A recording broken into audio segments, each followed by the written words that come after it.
It's that time of the year again when the Michelin Guide Singapore celebrates spots that deliver big flavor at great value through the new Bib Gourmand picks. Ready to dive in? At Torico's in Old Airport Road Food Center, it's all about the braise. Rice noodles are paired with pork belly, trotters, intestine, tripe, and dried tofu, all steeped in a rich, spiced, soy-based broth. The result? Deep, aromatic flavors that linger long after the last bite. A Juchiat institution for over 40 years, Heng claypot bakute is now in the hands of its second generation.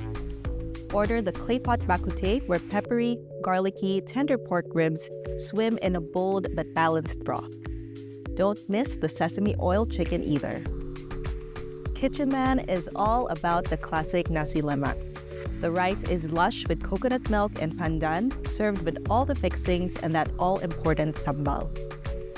A neon sign along Balestier Road, this is the original Boon Tong Kee, a household name since 1983. Come for the signature boiled chicken, stay for the tita spread. Just be prepared to queue, especially at dinner time. Tucked in a cozy shophouse along An Siang, Jungle is a modern Thai gem. Dishes hit that sweet spot of spicy, tangy, and savory, from smoky char-grilled pork jowl to yellow crab curry. The vibe is laid back, the flavors are loud, and the service? Always on point. Let us know your Bib Gourmand go-to in the comments below. We're always hungry for your favorites.